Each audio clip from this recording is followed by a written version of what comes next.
خلیفہ کے ہم ہیں خلیفہ ہمارا، وہ دل ہے ہمارا آقا ہمارا، ہمارا ہمارا خلیفہ ہمارا، وہ دل ہے ہمارا آقا ہمارا، وہ دل ہے ہمارا آقا ہمارا۔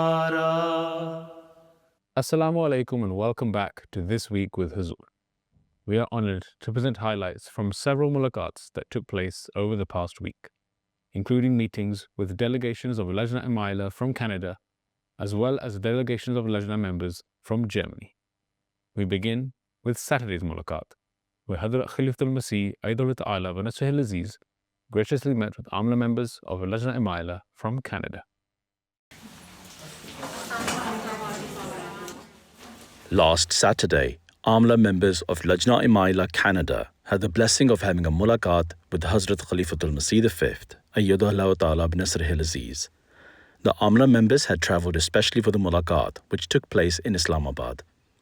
The mulaqat began with dua, after which all Amla members had the opportunity to introduce themselves and receive guidance for their departments. میں ڈاکٹر نازیہ نگہت ہوں اور مجھے تربیت کی خدمت کس چیز کی ڈاکٹر ہیں آپ؟ میں جی پی ہوں حضور۔ تربیت بھی کر لیتی ہیں؟ جی، دعا کی درخواست ہے۔ اچھا، بجائے اس کے کہ معاملے آپ کے پاس آئیں، جی، آپ کے خود ایسا سسٹم کو گراس روٹ لیول تک سسٹم ایسا ہونا چاہیے، آپ کو پتہ ہونا چاہیے کہ گھروں کے حالات کیا ہیں، جی حضور۔ اور گھروں کے حالات مردوں کی وجہ سے خراب ہیں یا عورتوں کی وجہ سے، کیونکہ آج کل بہت زیادہ معاملے آنے لگ گئے ہیں اس طرح کے، تو یہ دیکھا کریں، ٹھیک ہے؟ اور اس کے علاوہ بھی مختلف وقتوں میں آپ میسیج بھیجتی رہا کریں اپنے ویب سائٹ پہ کہ تربیت کے لیے کیا ہے، گھروں کے مسائل کس طرح حل کرنے ہیں، کس طرح انہیں بہتر ماحول بنانا ہے گھر کا۔ During the mulaqat, Amla members also had the opportunity to ask questions in relation to their departments. Right now, we consider Lajna who attend Jamaat events like Eid, Jalsa or Jummah to be active members in our reporting, but they do not attend Lajna events, despite local office bearers actively trying to connect with them. Could Huzur please advise us if we should... سوال یہ ہے کہ ان کو ہم نے active بنانا ہے، جی، ٹھیک ہے؟ اور یہ پہلے دیکھیں کہ کتنے لجنہ ہیں جو لجنہ کے اجلاسوں میں نہیں آتی لیکن جمعے پہ آ جاتی ہیں، نمازیں پڑھ لیتی ہیں، عیدوں پہ آ جاتی ہیں، as long as they claim themself to be an Ahmadi, وہ احمدی ہیں اور آپ کی ممبر ہیں، اس لیے ان کو آپ نے شامل کرنا ہے، ان کی تربیت کرنی ہے، سیکٹری تربیت کا کام ہے۔ اور جو رسپیکٹو سیکٹری تربیت ہیں مختلف مجالس کی، ان کو کہیں کہ وہ ان کی تربیت کریں اور ان سے کانٹیکٹ کریں۔ صرف اجلاس پہ بلانے کے لیے یا چندہ لینے کے لیے چلے جاتے ہیں، وہ کہتے ہیں جو جان چھوڑو لوگ پیسے، وہ بھی مرضی سے خوشی سے چندہ نہیں دیتی، تو ان کو ایکٹیو کرنا یہی تو کام ہے، یہی تربیت کا کام ہے، یہی چیلنج ہے، اور کیا ہے؟ اگر سارے اچھے ہوں تو آپ لوگوں کی ضرورت کیا ہے مجھے؟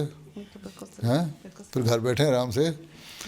مقصد تو یہی ہے کہ جو ان ایکٹیو ہیں ان کو ایکٹیو کرنا۔ Some of our Lajna youth do not attend the monthly meetings and the Ta'aleem classes.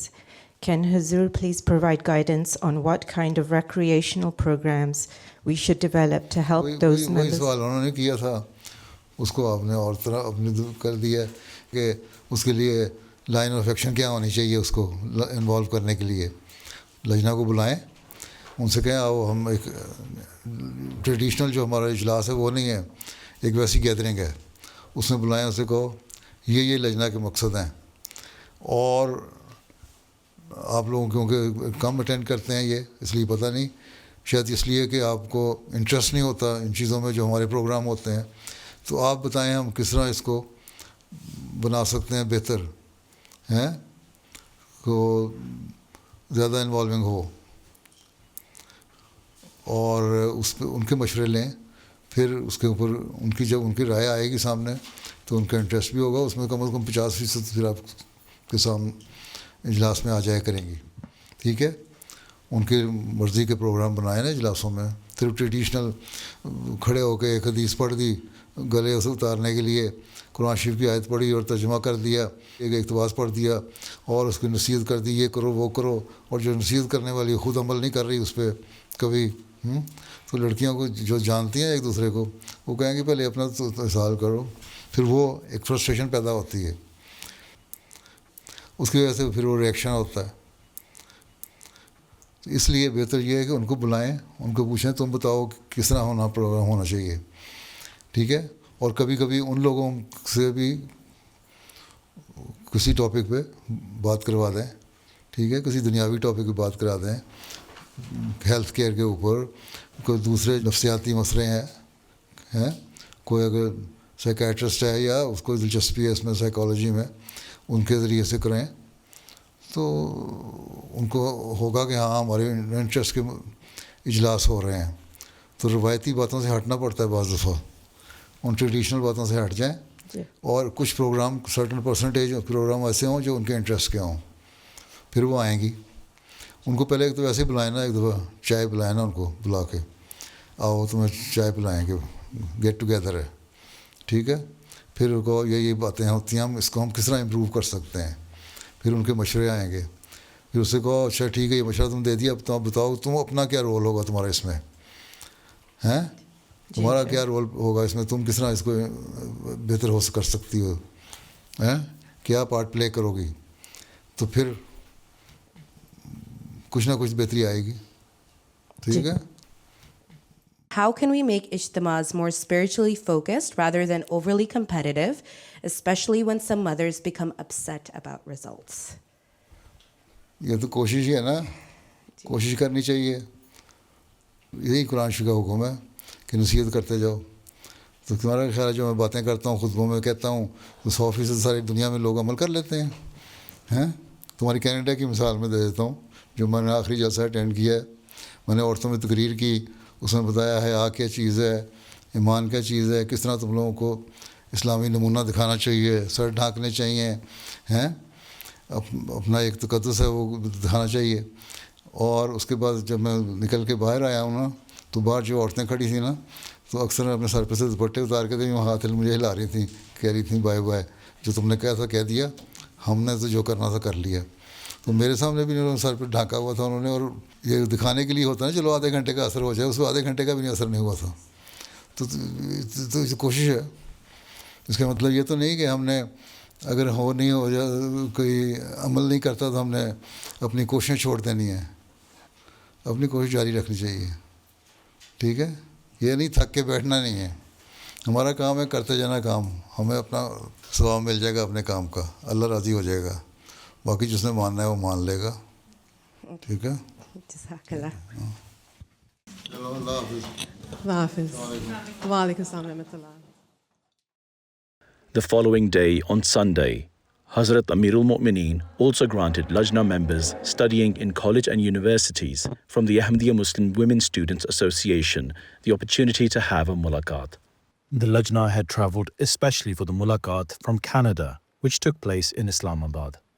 During the mulaqat, the Lajna members had the opportunity to ask Hazrat Amirul Mu'mineen questions on a range of issues in relation to their faith and contemporary topics.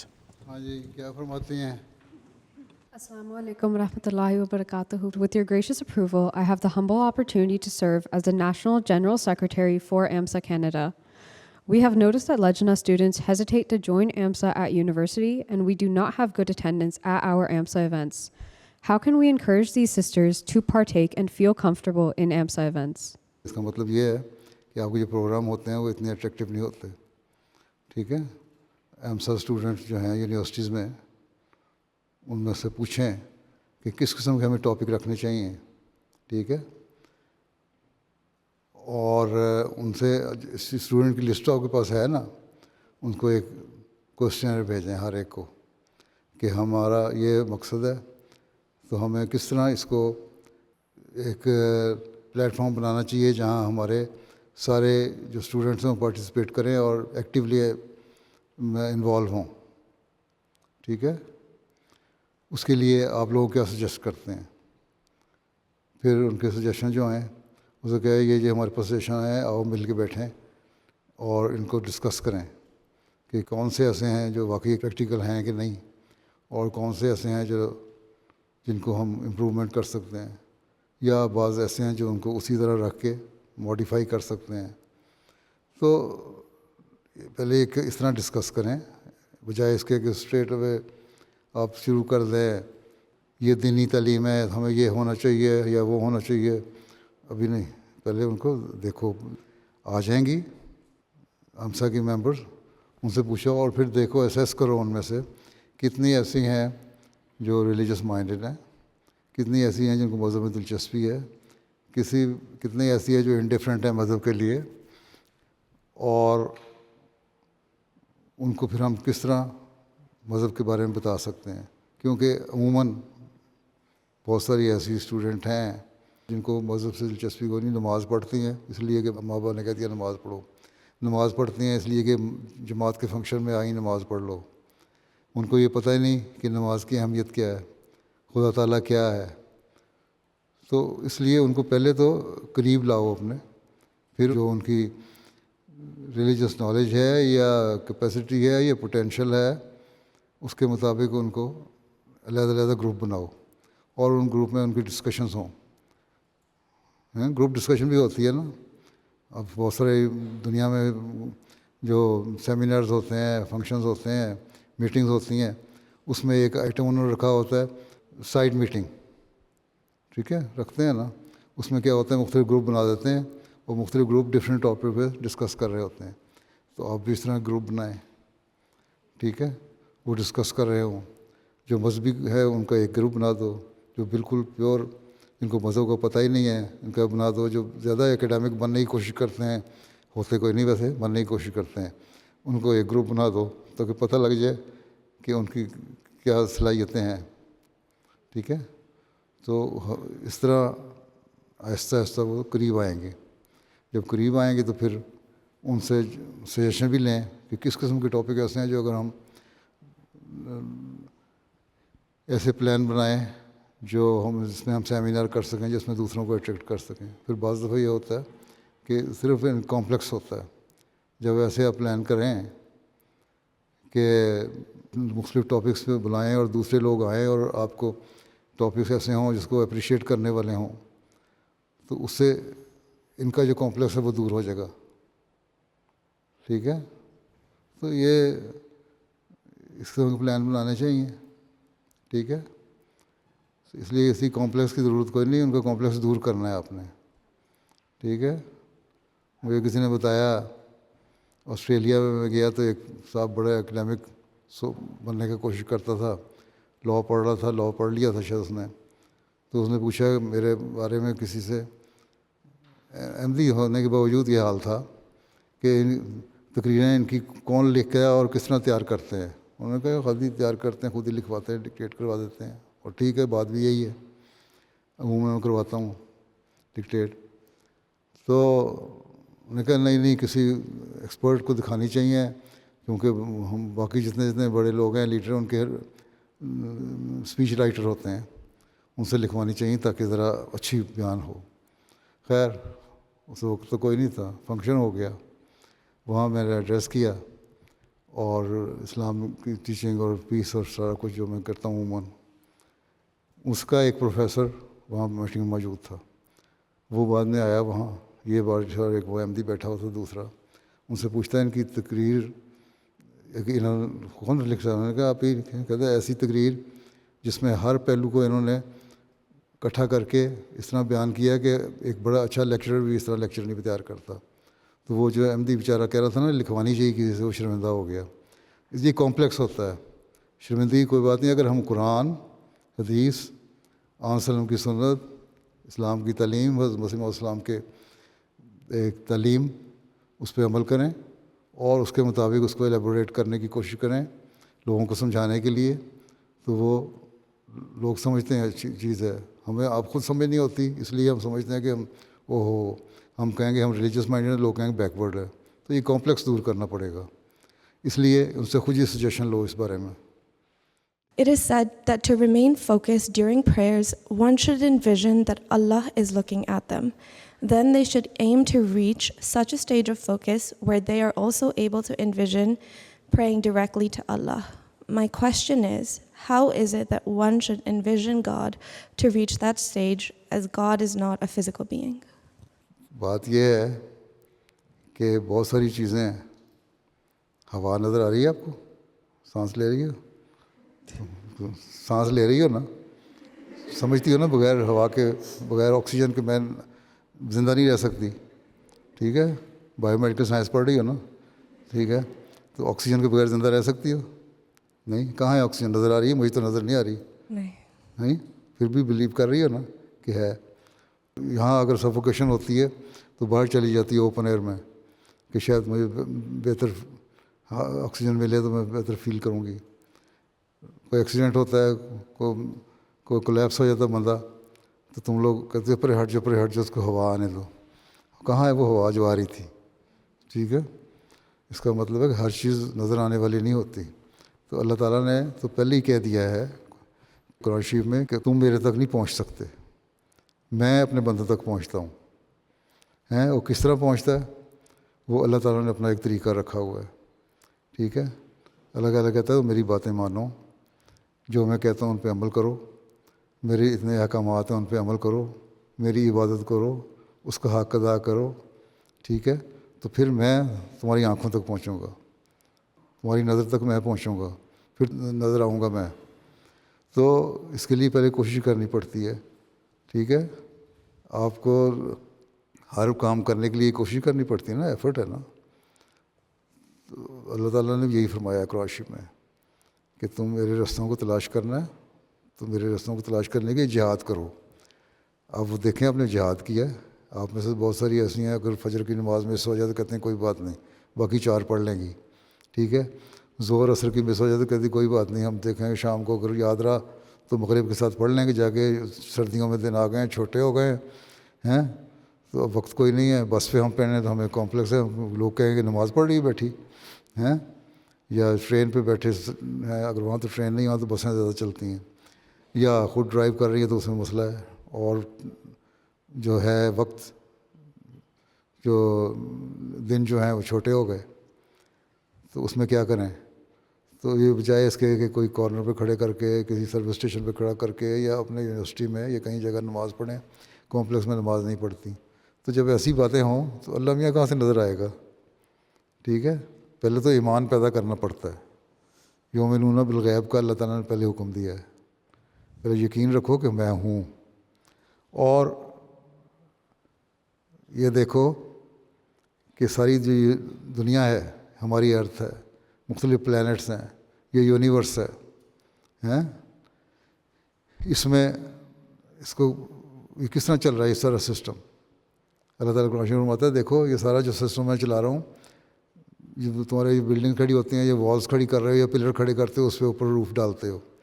اللہ کہتا ہے آسمان تمہارے سر پہ ہے اور بغیر کسی support کے ایک سسٹم ہے نا.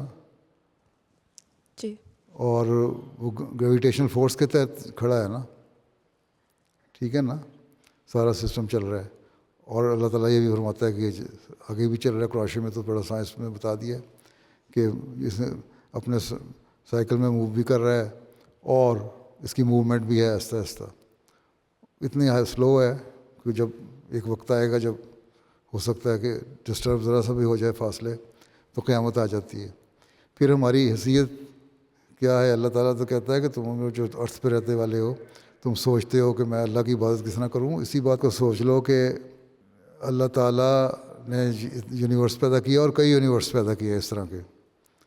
جو ہماری گلیکسی ہے اس میں ہمارا جو یہ ارتھ ہے اس کی تو اتنی حیثیت بھی نہیں ہے کہ اس کو پہچان سکے. اب گلیکسی کا دیکھیں اگر میپ، اس پہ لکھا ہوتا ہے اور ارتھ از سم ویئر ہیئر، مختلف ڈاٹس نظر آتے ہیں. تو اتنی حیثیت میں اگر یہ سوچ ہو تو پھر اللہ آدمی کا خیال ہوتا ہے کہ ہاں اللہ تعالیٰ تو مجھے اتنی مائنیوٹ سی چیزوں میں ایک ایسی چیز ہوں جس کی کوئی حیثیت ہی کوئی نہیں ہے، اس کے باوجود اللہ نے ہمیں اتنی چیزوں سے نوازا ہوا ہے. اور اس بات کو سوچ کے پھر اللہ کا خیال بھی آتا ہے. صرف یہ کہو اللہ تعالیٰ سے کہ میں نے امتحان میں پاس ہونا ہے، اس وقت نمازوں کا خیال آ جائے، 5 نمازیں پڑھنے لگ جاؤ، باقی دن چھوڑ دو، یا رمضان میں 30 دن کے روزوں کا خیال آ جائے تو روزے رکھ لیے، اور پھر قرآن شریف پڑھنا بھی چھوڑ دیا. قرآن کہاں اور میں کہاں اور اللہ کون؟ تو اس سے اندر اللہ نہیں یاد آتا. آپ اپنی ایفرٹ کر رہی ہیں پڑھائی کے لیے، اس میں اگر آپ کوئی لیکچر مس کرتی ہیں یا ایک لیکچر پوری طرح نوٹس تیار نہیں کر رہی ہوتی ہیں یا اس کی تیاری نہیں کر رہی ہوتی، وہ پیپر آپ کا خراب ہو جاتا ہے. پھر کہتے ہیں وہ پیپر اچھا نہیں ہوا، میں نے اٹیمپٹ کرنے تھے 7 کوشچن، اس کو میں نے 7 میں سے میں نے صرف 6 کیے ہیں، 1 رہ گیا، ہو سکتا ہے میرا گریڈ ہو جائے، اور اس کے اوپر ہو رونا شروع ہو جاتی ہے. ٹھیک ہے، یہی ہوتا ہے نا. یا ایک کوشچن صحیح نہیں ہوا اس پہ رونا شروع. تو جب اللہ کو اس طرح دیکھو گی تو پھر سمجھ آئے گا کہ ہاں اللہ ہے اور میں نے رونا ہے اس کے آگے. جب میں روں گی تو حالات بدلے گا اور اللہ تعالیٰ بدل دیتا ہے. کیونکہ میرے ساتھ وہی ایکسپیرینس میں نے خود بھی کیا ہوا ہے. پیپر بہت خراب ہوا، رویا، نماز پڑھی جب میں اسٹوڈنٹ تھا، اور ایسے حالات پیدا ہو گئے کہ میں پاس ہو گیا. وہ کوئی یونیورسٹی نے فیصلہ کر دیا کہ کیونکہ پیپر مشکل تھا ان سب کو گریس مارکس ملیں. مجھے گریس مارکس مل گئے، پاس ہو گیا، نہیں تو میں پاس نہ ہوتا. تو یہ اللہ تعالیٰ کی قدرت ہے. اس طرح اللہ تعالیٰ نظر آتا ہے. یہ باتیں سامنے رکھو تو پھر اللہ تعالیٰ بتاتا ہے کہ میں ہوں. اور پھر جب اس طرح آدمی دعا کر رہا ہوتا ہے پھر مزہ بھی آتا ہے دعا کرنے کا. ٹھیک ہے. My question is, as a born Ahmadi, we are taught from a young age that Khilafat is important, but it's not always explained why. And as we get older and gain understanding, how can we increase and make firm our belief in the importance of Khilafat? اگر صرف یہی بتایا جاتا ہے خلافت is important and you are not told that why, تو پھر غلط کرتے ہیں تمہارے پیرنٹس بھی. ہر جو بھی آرگنائزیشن ہے اس میں کوئی لیڈرشپ ہوتی ہے نا. ٹھیک ہے. اور اگر لیڈر نہ ہو، کوئی گروپ لیڈر نہ ہو کسی بھی جگہ، آپ جب آپ کو اسائنمنٹس ملتی ہیں یا آپ کو بعض دفعہ یونیورسٹی میں ایک ایسا اسائنمنٹ ملتی ہے جو گروپ کی صورت میں ہوتا ہے، اس میں ایک لیڈر بنا دیا جاتا ہے. آپ کو ڈسکس کرو اور اس کا جو بھی آؤٹ کم ہو، جو کنکلوژن پہ جس پہ پہنچو، اس پہ پھر اس کی رپورٹ بنا کے تو وہ لیڈر جا کے پیش کرتا ہے. ٹھیک ہے نا. اسی طرح اللہ تعالیٰ نے نظام رکھا ہے خلافت کا. نبی کے بعد اس نظام کو چلانے کے لیے اس کے کچھ سکسیسر چاہیے نا، نہیں تو ہر ایک اپنی اپنی بنا لے گا نا مسجد. جس طرح مسلمانوں میں اب دیکھو 72 سیکٹس بن چکی ہیں. ہر جو اسکول آف تھاٹ ہے اپنی جورسپروڈنس کے حساب سے انہوں نے اپنے اپنے فقہ کے حساب سے اپنے دین بنا لیے. کوئی حنفی ہے، کوئی مالکی ہے، کوئی شیعہ ہے. اب ان میں بھی مختلف ہیں. شیعوں میں بھی کئی گروپس ہیں، سنیوں میں بھی کئی گروپس ہیں. ایک لیڈر کوئی نہیں. اس لیے آنسر نے فرمایا تھا کہ تم جماعت سے وابستہ رہنا، اور جماعت اس وقت ہوگی جو تم اپنا ایک لیڈر بناؤ گے. ٹھیک ہے. اور پھر یہ بھی بتایا کہ 14ویں صدی میں مسیح موعود آئیں گے، کلیم ہوگا ان کا، اور جب وہ کریں گے تو اس کے بعد پھر خلافت کا نظام چلے گا تاکہ اس سسٹم کو جاری رکھے خلافت. جو سسٹم حضرت صلی اللہ علیہ وسلم کے ذریعے سے مسیح موعود کو ملا اور مسیح موعود نے اس کو آگے فردر اس کی ایلیبوریٹ کیا اور بیان کیا اور پھیلایا. وہی مشن جو ہے اس کو آگے چلانا ہے. اس مشن کو چلانے کی خلافت ہے. اور خلافت کے لیے پھر ایک ساتھ چلنے کے لیے ٹیم ہونی چاہیے اور ایک سسٹم ہونا چاہیے. وہ سسٹم سارا جماعت احمدیہ میں تمہیں نظر آتا ہے. آج کل دنیا میں اور کہیں نظر نہیں آتا. یہاں دنیا ساری میں ایک سسٹم ہو. ٹھیک ہے. مصر میں اپنا نظام ایک چل رہا ہے دین کا، الازہر والے اپنا کہتے ہیں ہم ہیں. پاکستان میں سنیوں کی علیحدہ تنظیم ہے، ہندوستان میں سنیوں کی علیحدہ تنظیم ہے. کوئی بھی جو دنیا کے سنی ہیں سارے بہت بڑی تعداد میں ہیں، لیکن انڈر ون بینر کوئی بھی نہیں ہے. ٹھیک ہے. صرف جماعت احمدیہ ہے نا دنیا میں، 200 سے زیادہ ملکوں میں پھیلی ہے خلافت کے تحت. تو یہی خلافت کا ہے مقصد، اور یہی اس کی امپورٹنس ہے کہ آپ کو ایک لیڈرشپ ملی ہوئی ہے جو آپ کو گائیڈ کرتی رہتی ہے، جو آپ دنیا کی خبریں لیتی ہے اس کے مطابق تربیت بھی کرتی رہتی ہے. اور یہی مجھے بہت سارے لوگ خط بھی لکھتے ہیں. آج میں خطبہ دیتا ہوں ایک بات پہ، تو اس پہ میں میٹریمونیل مسائل جو ہیں کینیڈا میں اگر کسی کے مسئلے ہیں تو اس کو بیس بنا کے میں کہتا ہوں یہ مسئلے پیدا ہو رہے ہیں، تو یو کے والے کہتے ہیں ہاں ہمارے بھی یہ مسئلہ ہے. ترکی میں ٹرکش لوگ ہیں وہ کہتے ہیں ہمارے بھی مسئلہ ہے. رشیا سے ایون رشین لوگ کہتے ہیں ہمارے یہ مسئلے ہیں، آپ نے بتایا تو ہمارے حل ہو گئے. ٹھیک ہے. ساؤتھ امریکہ میں جاؤ تو وہ کہتے ہیں ہمارے بھی یہ سوال جواب جو آپ نے کیا اس سے ہمارا جواب مل گیا، مسئلہ حل ہو گیا. تو ایک یونٹی ہے نا، اور وہ اس لیے کہ وہ انڈر ون بینر ہے، خلافت کے تحت ہے. یہی خلافت کا مقصد ہے کہ ہاتھ کو جوڑ کے رکھنا. ٹھیک ہے. اس کو سمجھ لو گے تو ٹھیک رہو گے، نہیں تو ہر ایک اپنا 1.5 انچ کی مسجد ہوگی، کامیابی نہیں ہوگی. کیوں ظلم ہو گئے اتنے مسلمانوں پہ؟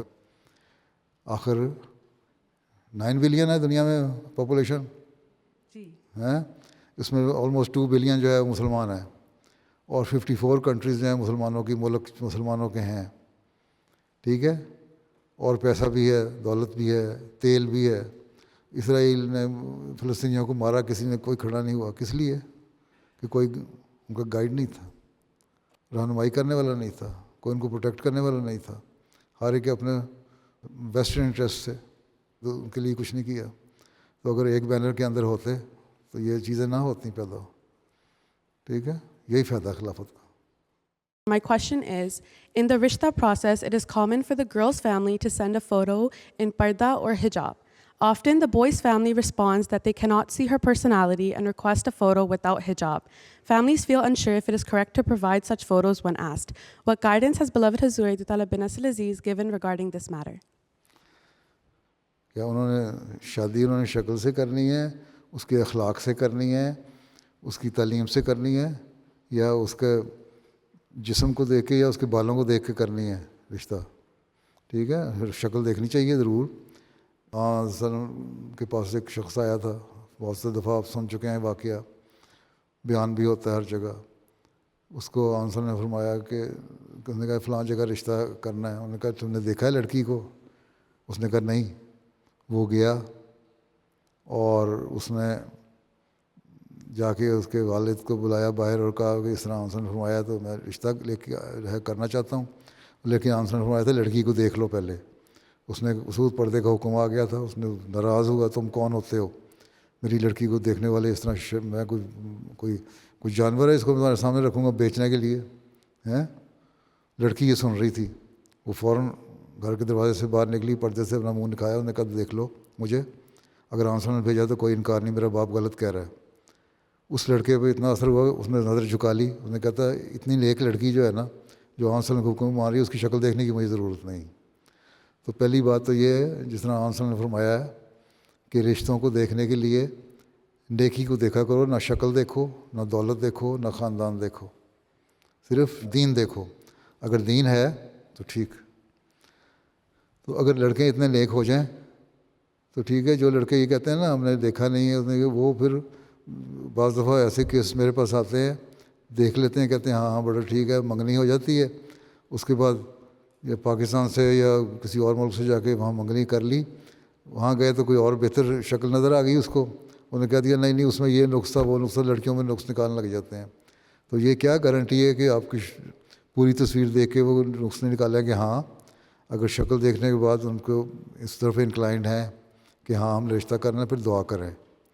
اور لڑکے کا کام ہے، یہی جماعت کو تربیت کا کام ہے نظام کا. اس لیے رشتہ ناطہ کمیٹی بنائی ہوئی ہے کہ کونسلنگ کریں لڑکوں کی بھی لڑکیوں کی بھی، کہ وہ دیکھیں اور پوری طرح تربیت کریں کہ یہ نظام ہے. جو اگر پسند آ گئی تو ٹھیک ہے، پھر اس گھر میں آئیں بولے، پھر گھر میں آ کے پھر ہے کہ اس وقت گھر لڑکے کی فیملی لڑکی کی فیملی آئے، لڑکی سامنے بھی ہو سکتی ہے، آپس میں بیٹھ کے بات بھی کر سکتے ہیں، کھانا بھی کھا سکتے ہیں. اس میں اس کے بیہیویئر کا، کریکٹر کا اور ایٹیکیٹس کا سارا کچھ پتہ لگ جائے گا.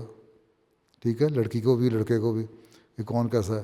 اگر کوئی جانوروں کی طرح لڑکی کھانا کھا رہی ہے تو لڑکے کا خدا حافظ، اور لڑکا اگر جانوروں کی طرح حرکتیں کر رہا ہے تو لڑکی کہے گی خدا کا واسطہ میں ایسی شکل شادی نہیں کرتی.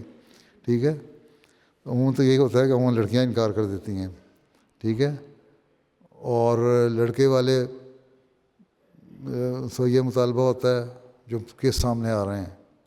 ٹھیک ہے. پردہ حجاب تو بات کی بات ہے نا کہ ہاں جی لڑکا کی جاب اچھی ہے, اس کا گھر اپنا ہے, یا اپنے ماں باپ کے ساتھ رہے گا. یہ دیکھتے نہیں کہ 6 مہینے سال اگر ماں باپ کے ساتھ رہنا پڑے تو کوئی حرج نہیں. اسی طرح لڑکا کہتا ہے اچھا زیور آئے گا, جہیز آئے گا, خاندان کیسا ہے. تو یہ باتیں جو ہیں نا سب بیوقوفوں والی باتیں ہیں. It's all nonsense. ٹھیک ہے. تو دونوں کو دعا کر کے فیصلہ کرنا چاہیے, اور جو حضرت صلی اللہ علیہ وسلم نے ہمیں اصول بتایا اس کے مطابق عمل کرنا چاہیے. اگر یہ ہوگا تو بڑے کامیاب رشتے ہوں گے. اگر نہیں دنیا داری ہے تو پھر چاہے آپ چہرہ دکھا لیں یا بیٹھ کے لے لیں. تو کیا خیال ہے آپ جو لوگ غیروں میں جو ہوتی ہے ڈیٹنگ ہوتی ہے یا باہر پھرتے رہتے ہیں یا دوستیاں لگاتے رہتے ہیں, وہ شادیاں کامیاب ہوتی ہیں؟ کئی شادیاں ایسی مجھ سے بھی لوگوں نے اجازت لی ہے, بعض احمدی لڑکیوں نے بھی کہا جی فلاں لڑکا اچھا ہے, مسلمان ہے ٹھیک ہے, یا کوئی عیسائی ہے تو وہ احمدی ہونے کو تیار ہے, وہ رشتوں کی خاطر چلو تیار بھی ہو جاتے ہیں. لیکن کیا ہوتا ہے 6 مہینے سال کے بعد شادی ہو بھی جاتی ہے, یا 2 سال بعد, یا 2 بچے پیدا ہو گئے تب سپریشن ہو جاتی ہے. تو اس کا فائدہ کیا ہے؟ اور پرسنٹیج جو ان کی سپریشن کی ہے یا طلاق کی ہے, ڈیورس کی ہے, وہ پرسنٹیج اس سے زیادہ میریجز کی ہے. دعا کرو نیک نصیب اللہ کرے اور سب کے نیک رشتے ہو جائیں اور نیک خامد مل جائیں. یہ دعا کرنی چاہیے نیک نصیب ہونے کی. ٹھیک ہے. حضرت اماں جان نصرت جہاں بیگم یہی نصیحت کرتی تھیں لڑکیوں کو کہ اپنے نیک نصیب ہونے کی دعا 6-7 سال کی عمر سے شروع کر دیا کرو. My question is, there are a lot of people in the masjid who give girls judgmental looks and make negative comments on girls' parda and their body. In this situation, if someone is making those comments about us, what should we do? پہلے تو یہ جو لوگ ایسی حرکتیں کرتے ہیں وہ بےہودہ ہیں. قرآن کریم نے اگر عورتوں کو پردے کا حکم دیا ہے, اس سے پہلی آیت میں مردوں کو کہا ہے کہ اپنی نظریں نیچی رکھو, بلا وجہ اپنے لسٹفل آئیز عورتوں کی طرف نہ رکھو, یا اس قسم کی کریٹیکل آئیز نہ رکھو جس پہ وہ کسی بھی حیثیت سے ان کو تم کمتر دیکھ رہے ہو. کسی بھی صورت میں لڑکی کو انڈرمائن نہیں کرنا چاہیے کسی حالت میں بھی. ٹھیک ہے. تو یہ تو پہلے تو ان کے لیے سبق ہے نا کہ لوگ اپنی اصلاح کریں. دوسرے اگر آپ کا پردہ اور حجاب ٹھیک ہے تو آپ کو پرواہ کرنے کی ضرورت نہیں ہے. پردہ اور حجاب تو اس لیے رکھا تھا کہ یہودی یا غیر مسلم جو تھے انہوں نے مسلمان عورتوں کا مذاق اڑانا شروع کیا تھا, اور بعض دفعہ بعض ایسے انسیڈنٹس ہوئے جس میں عورتوں کو بڑی شرمندگی اٹھانی پڑی. اس کی وجہ سے پھر اللہ تعالیٰ نے قرآن کریم میں پردے کا حکم بھی اتارا, اور مسلمان عورتوں کو بھی کہا کہ تم لوگ پردہ کرا کرو, تمہاری ایک آئیڈینٹی رہے. ٹھیک ہے.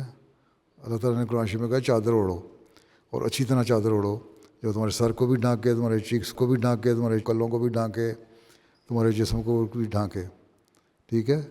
وہ آج کل مشکل ہے, تو اس کا اس لیے سمپل طریقہ یہ نکالا ہے کہ ڈھیلا ڈھیلا کوٹ انسان پہن لے اور سر کو حجاب سے ڈھانک لے. ٹھیک ہے. تاکہ ہاتھ فری ہوں اور وہ کر سکے. تو جو یہ اس کے لیے کسی کمپلیکس میں آنے کی ضرورت نہیں ہے. لوگ جو کرتے ہیں اسی طرح دیکھتے ہیں, ان کا گناہ ان کے سر, وہ اللہ تعالیٰ کو آپ ہی جواب دیں, وہ اللہ تعالیٰ کی پکڑ میں آتے ہیں. آپ لوگوں کو کمپلیکس کرنے کی ضرورت نہیں ہے. ٹھیک ہے. اگر تم صحیح پردہ کر رہی ہو دین ٹھیک ہے. باقی قرآن شریف میں تو یہی آیا ہے کہ پردہ اپنے جسم کے زینت کو چھپاؤ. جو چیزیں ظاہر ہوتی ہیں ان کو تم چھپا نہیں سکتے. ٹھیک ہے. جس حد تک کور کر سکتے ہیں وہی کور کرنا ہے نا. ہاتھ پاؤں یہ جسم کا ہے بعض دفعہ, تو ہر ایک جسم کی اپنی اپنی جسامت کے حساب سے, فزیک کے حساب سے, مختلف فیچرز کے حساب سے مختلف حالتیں ایسی ہوتی ہیں کہ بعض دفعہ نہیں چھپ سکتی. تو اس پہ اگر کوئی دیکھتا ہے تو وہ غلط کرتا ہے. اس کو اللہ تعالیٰ نے مردوں کو کہا نظر نیچی کرو. ٹھیک ہے. تو پھر مردوں کی اصلاح کروا لو. تم لجنا ایک منہ چڑھاؤ کہ اپنے گھروں سے مردوں کی اصلاح کرنی ہے. ہر ایک اپنے اپنے گھروں میں مردوں کی اصلاح کر لے تو قوم ٹھیک ہو جائے گی. ٹھیک ہے. عورتیں بھی ٹھیک ہو جائیں گی پھر. ٹھیک ہے. Jazakallah ji, sir. My question is, what is Beloved Huzur's guidance on attending music concerts, as this has become very prevalent nowadays? اور وقت اتنا ویلا ہے اسٹوڈنٹ کے پاس کہ میوزک کانسرٹ میں جانا ہے. اتنا فارغ وقت ہوتا ہے پڑھنے کے بعد مل جاتا ہے یونیورسٹی سے آ کے اور کام کر کے کہ میوزک کانسرٹس جو ہوتے ہیں ان میں چلے جاؤ, اور وہاں کیا ہوتا ہے, تو کان پھٹتے ہیں. ٹھیک ہے, کیا ہوتا ہے, شور شرابہ ہی ہوتا ہے نا, اور اتنا اونچی لگایا ہوتا ہے والیوم کر کے کہ آدمی جب واپس آتا ہے تو 2 دن تو اسے کانوں میں بھی آوازیں آتی ہوں گی میرا خیال ہے, کیونکہ جس طرح ٹی وی پہ دکھا رہے ہوتے ہیں وہ تو کان پھاڑنے والی باتیں ہوتی ہیں. ٹھیک ہے, اس لیے کوئی کنسٹرکٹیو کام کرنا چاہیے نا. فائنانس اور اکنامکس پڑھنے والے کو تو ویسے ہی ان چیزوں سے فضولیات لگتی ہیں, ان کو وقت ہی نہیں ملتا. وہ تو اپنے حساب کتاب میں مصروف زیادہ ہوتا ہے. وہ کریٹو مائنڈ ہونا چاہیے کہ میں نے کیا کیا پیدا کرنا ہے, کس طرح موجودہ اکانومی کو بہتر کرنا ہے, کس طرح میں یہ کیا کر سکتی ہوں, کس اسائنمنٹ کو میں نے کس طرح میں نے وہ لکھنا ہے, کس طرح میں نے کرنا ہے اس کو. تو یہ ساری چیزیں اگر کرنے کا وقت ہے کرو سنجیدگی سے, تو کنسرٹ وغیرہ کے اوپر جانے کا وقت ہی نہیں ملتا. ویسے ہی کنسرٹ جو ہیں بعض لوگ وہاں کھڑے ہو کے ڈانس بھی شروع کر دیتے ہیں. ٹھیک ہے, پھر تم کہو گے چلو ہم بھی ڈانس کر لیں. تو یہ ساری چیزیں غلط ہیں. ایسی چیزیں جس سے برائی پھیلنے کا خیال ہو اس سے رکنا بہتر ہوتا ہے. ٹھیک ہے, اور بہتر یہی کہ رک جاؤ تو تمہارے مستقبل کے لیے بہتر ہوگا. ٹھیک ہے. As the mulaqat concluded, Hazrat Amir al-Mu'mineen spoke to some of the Lajna members and also advised them about the importance of prayers. کیا پڑھ رہی ہو؟ میں اکاؤنٹنگ پڑھ رہی ہوں. اکاؤنٹنگ پڑھ رہی ہو؟ ہاں جی. اچھا, ماشاء اللہ. کیا بیچلرس کر رہی ہو؟ ہاں جی. پھر پھر ماسٹرز انشاءاللہ. ماسٹرز کرو گی؟ جی. پھر کیا کرو گی؟ اکاؤنٹنگ فرم کھولو گی اپنی؟ انشاءاللہ. اچھا, بڑے ایمبیشنز ہیں تمہارے. اچھا, ماشاء اللہ. اور یہاں آ کے کسی کو فائدہ بھی ہو رہا ہے یا وقت ضائع ہوا ہے؟ کس کا وقت ضائع ہوا ہے یہاں؟ کسی کا نہیں, ساروں کو فائدہ ہوا ہے. اچھا, باتیں کرنے کا تو اتنا ہی وقت ہے. اب زور کی نماز پڑھیں. یہاں آتے ہیں تو نمازیں پڑھنی پڑتی ہیں. ہیں, یہی کام ہے ہمارا اصل. ٹھیک ہے, اس کام کو پکڑ لو, اللہ تعالیٰ کو پکڑ لو, باقی نمازوں میں بھی مزے آنے لگ جائیں گے اور باقی پڑھائیوں میں بھی.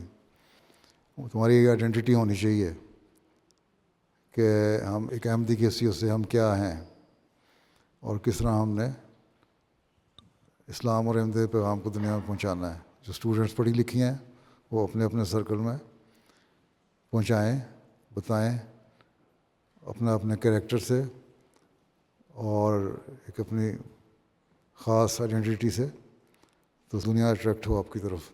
کہ پڑھنے لکھنے باوجود کس نے سی اے کیا ہے, کس نے میڈیسن کیا ہے, کس نے لاء کیا ہے اور مختلف برانچ سے لاء کی ہیں, کوئی انجینئر بن رہا ہے, کوئی ٹیچر ہے.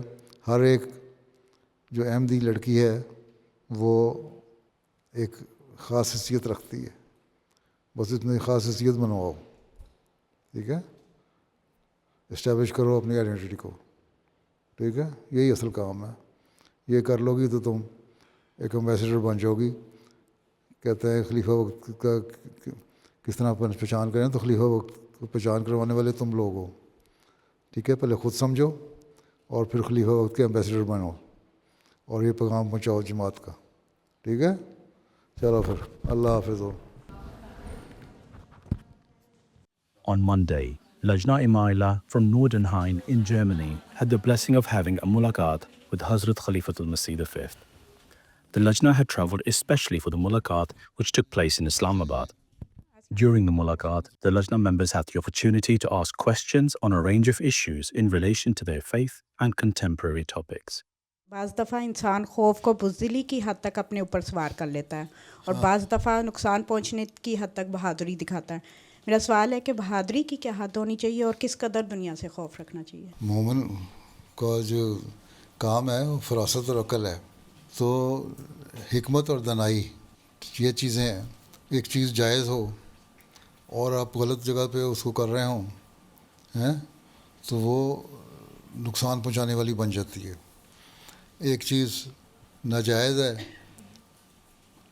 اور اس کو آپ کر رہے ہیں تو وہ بھی نقصان پہنچانے والی چیز ہے. ٹھیک ہے, اس لیے حق بات کہنی ہے. حدیث میں آیا کہ حق بات کہو, چاہے جابر بادشاہ کے سامنے کہو گے کلمہ حق کہو تو یہ بہت بڑی نیکی ہے.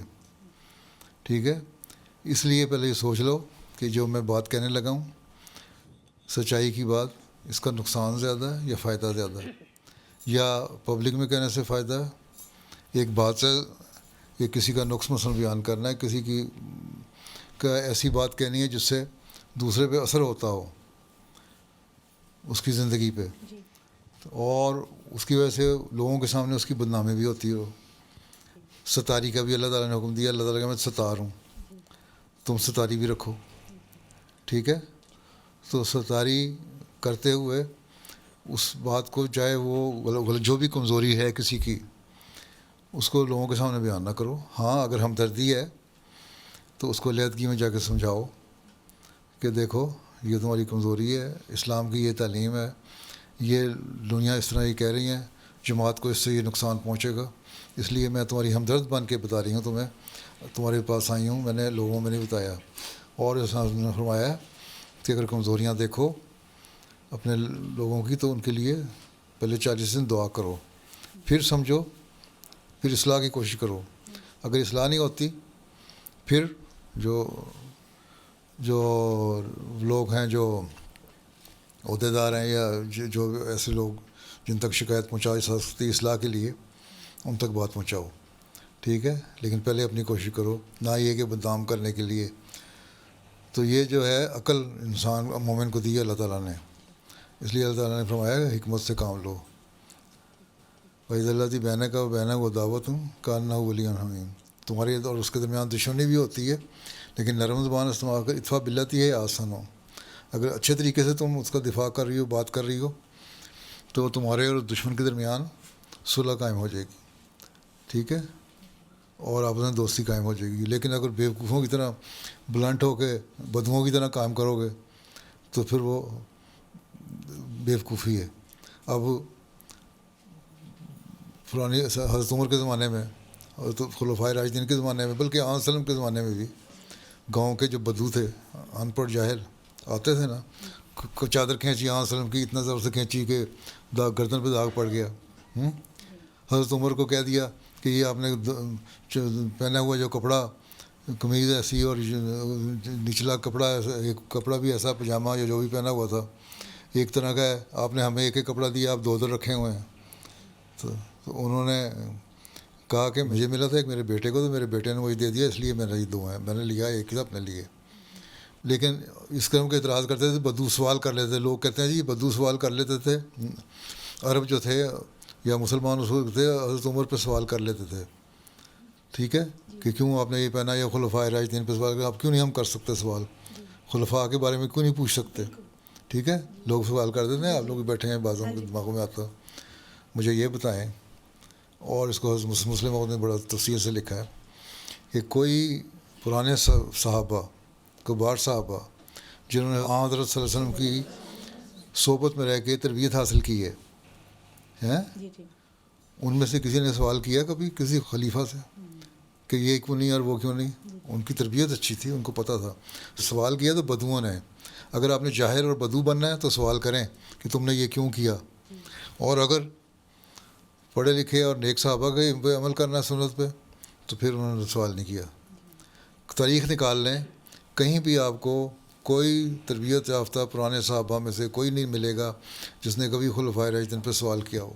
سوال انہوں نے کیا جو بعد میں مسلمان ہوئے, یا گاؤں کے بدو تھے جن کی تربیت نہیں ہوئی. تو بدو نہ بنے, پڑھے لکھے بنائیں. ٹھیک ہے, اور سمجھانے کے لیے جس طرح آپ اپنے بچوں کو, اپنے بہن بھائیوں کو علیحدگی سمجھاتی ہیں نا, اسی طرح آپ صدر ہیں وہاں کی, جی نوٹرین کی, تو پھر اسی طرح اپنی لجنہ کی ممبرات کو, ناصرات کو علیحدگی میں سمجھائیں کہ یہ تربیت کا یہ طریقہ ہے. نہ کہ یہ کہ کھڑا کر دیا دو, تم نے یہ برائی ہے, تم نے یہ کیوں کیا, تمہارا حجاب ٹھیک نہیں ہے, تمہارا پردہ ٹھیک نہیں ہے, تم نے لباس برقع تمہارا ٹھیک نہیں ہے, تم نے لباس کیسا پہنا ہوا ہے, یہ کیا فضول لباس پہن کے آ گئی ہو مسجد میں, یا یوں ٹیڑھی آنکھوں سے دیکھنا. ٹھیک ہے, وہ جو ہے وہ پھر اس کا اثر نہیں ہوگا, اس کا برا اثر ہوگا, نیک اثر نہیں ہوگا. آپ کا کام یہ نہیں کہ روب ڈالنا, آپ کا کام یہ ہے اصلاح کرنا اور ایک ہمدرد بن کے اصلاح کرنا. ہر لجنہ کی ممبر جو ہے اس کو یہ احساس ہو کہ میری صدر جو ہے میری ہمدرد ہے, میری بہن ہے اور میری بہتری چاہتی ہے. پھر وہ آپ سے ذاتی تعلق پیدا کریں گی. جب ذاتی تعلق ہوگا تو آپ ایک سوسائٹی بنیں گی, اور یہی جماعت کی تنظیم کا مقصد ہے, اور یہی چیز ہے جس کو آپ صحیح طرح اگر اختیار کریں تو اس کا حق ادا کر سکتی ہیں. اور اسی طرح آپ نظام جماعت کی نمائندگی بھی کر سکتی ہیں, خلیفہ وقت کی نمائندگی کا حق بھی ادا کر سکتی ہیں. ٹھیک ہے, اس لیے جو لجنہ قائم کی گئی. ضرورت جو ہے وہ ہونی چاہیے لیکن عقل کے ساتھ. ٹھیک. میرا سوال ہے کہ بہت سے والدین اس بات کے خلاف ہوتے ہیں کہ کوئی دوسری قوم کے فرد سے شادی کرے, چاہے وہ احمدی ہی کیوں نہ ہو. ایسے میں والدین سے کس طرح بات کرنی چاہیے؟ تو یہ قوم اور قومیت کوئی چیز نہیں ہے. حضرت صلی اللہ علیہ وسلم نے فرمایا تھا تم کسی قوم کی وجہ سے, کسی اچھی قوم کی وجہ سے, کسی کی دولت کی وجہ سے, کسی کی شکل کی وجہ سے شادیاں کرتے ہو. ٹھیک ہے, رشتے اس لیے تلاش کرتے ہیں نا, شکل اچھی ہوتی ہے, پسند آ جاتی ہے, شادی کر لی مردوں کا, یا اس کے پاس دولت بہت ہے تو چلو مجھے دولت تھوڑی سی مل جائے گی, لالچی ہوتے ہیں مرد, مجھے کر لو گے. یا قوم اچھی ہے, میری قوم کا آدمی ہے اس لیے میں نے کرنی ہے. ہم تو چودھریوں سے باہر نہیں جائیں گے, جٹوں سے باہر نہیں جائیں گے, سیدوں سے باہر نہیں جائیں گے, مغلوں سے باہر نہیں جائیں گے. اب ہم مغل ہیں, ہمارے تو کئی مغلوں میں بعد حضرت خلیفہ ثانی کے زمانے سے مغلوں کی بات شادیاں ہوئی ہیں. ٹھیک ہے, جہاں صلی اللہ نے فرمایا تم دین دیکھو, اگر دین ہے تو اس سے شادی کرو. اس لیے اگر مرد دین دیکھ رہے ہوں گے تو عورتیں بھی دیندار بنیں گی, لڑکیاں, اور لڑکیاں اگر دیندار لڑکے تلاش کر رہے ہوں گے تو لڑکے دیندار بنیں گے. پھر ایک معاشرہ احمدی اسلامی معاشرہ قائم ہوگا. حضرت مسیح علیہ السلام نے فرمایا کہ تمہیں کیا پتہ کون سید ہے, کون فلاں ہے, کون فلاں نہیں ہے, ذاتوں کے تم چلے جاتے ہو, اور 2 نسلوں کے بعد تو پتہ ہی نہیں لگتا, جھوٹے بنے ہوتے ہیں سید. وہ لطیفہ مشہور ہے, پارٹیشن سے پہلے ایک مراسی تھا, ایک کوئی ترخان تھا. ویسے تو یہ پیشے ہیں لیکن ہمارے پنجاب میں ملک میں یہ ذاتیں بنی ہوئی ہیں. آپ پنجابی ہیں نا, آپ کو پتہ ہوگا. جی جی. تو پاکستان بننے کے بعد بچے پڑ گئے, انہوں نے شادیاں کرنی تھیں, تو ایک سید بنا ہوا تھا, ایک قریشی بنا ہوا تھا. تو انہوں نے کہا ہاں یہ سید ہے, یہ قریشی ہم کریں گے. وہ جب نکاح رشتوں کے لیے باتیں چلنا شروع ہوئیں, اکٹھے ہوئے تو دیکھا وہ اتفاق سے دونوں ایک دوسرے کو پہچانتے تھے. اس کو بھی پتہ تھا کہ یہ مراسی ہے, یہ ترخان ہے. وہ کہتا تم سید, تم قریشی. کہتا جس طرح تم سید بنے اس طرح میں قریشی بن گیا. تو کوئی پہچان نہیں ہے.